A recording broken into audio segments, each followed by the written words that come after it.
So this is your 6 integrated phases, task-based curriculum development. This is what you're going to use when you're going to be either creating a new course, deletion of a course, or a revision of a course to where it's completely off topic of your original course mission statement. First phase is going to be plan. This is where you're going to develop your training project plan, which is in essence your sales pitch to your curriculum control authority. When this happens, you're going to be establishing if it's going to be a new course, a revision of a course, or a deletion of a course, keeping in mind the time, money, and manpower for either of these selections. If it's going to be a deletion, where's that extra time and manpower and money going to go? If it's a new, where are we going to get those 3 items? If it's a revision, is it going to affect the time or the money? Is it going to be longer? Is it going to be more expensive? So then we're going to get into, for your TPP, it's going to be your justification. Why? Why are we doing this? The impact. What's going to be the negative impact? Are we going to need more money? Are we going to need more personnel? Your course schedule data. This is going to be who's going to teach it, how many times, and where is it going to be. Your course mission statement, it needs to be vague but specific. For an example, for CrewServe, you want it to be as specific enough as the M250 cal, but you do not want it to be the M2HB. So when the M2A1 came out, you would have had to completely start Paddie all over again rather than doing a targeted section for that course and just updating the curriculum. Milestones in relation to Paddie. What is your deadlines for each phase? Resource requirement list, 75%. Big ticket items. The reason we're at 75% is we're just starting this development of the curriculum. So we're just establishing the biggest. And then your authorization from your CCA to continue. Next, we're going to analyze. You're going to get your job data and you're going to gather job analysis data. Your job data is going to come from your course mission statement, and your analyzed data is going to come from your references. Your course mission statement is going to be duties, and references are going to be tasks. You're going to select those.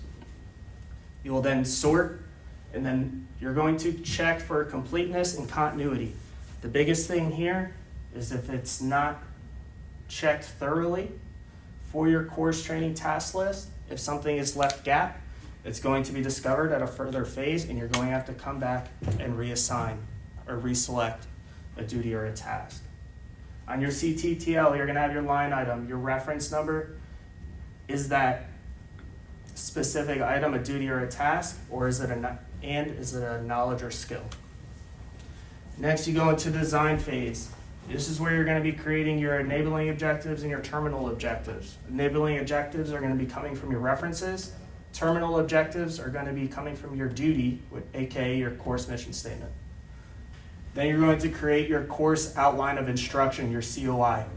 This is going to be the flow of your course to where you're going to be compiling your enabling and terminals. You're going to complete your front matter annexes, and then you're going to prepare your TCCD. In your TCCD, you're going to have a placeholder for your letter of promulgation, your course mission statement, trainee data, course data, which will include your SIN, CDP, min, max, your prerequisites that will be found on Cantrax once it's promulgated and published. Safety, is it a high risk or low risk? Security, is it classified or unclassified? And then you'll have your course outline of instruction. And then you'll have a more completed resource requirement list of 95 to 98%. That will be your Annex A. You will not be at 100% until you fully go through your pilot, and you will establish the little line items that you're going to need, aka pencils, compasses, so on and so forth. And then finally, you're going to have your course master schedule. This will be your Annex B, and it will cover who's teaching it, where they're teaching it, and how many times a year. Next, we move into develop. This is where you're going to develop your lesson plan, your training guide, and your tests, and also your reference material, which is going to be your media, lab, or models. You're going to gather all that training material, and you're going to conduct your pilot. This is where it's going to be validated.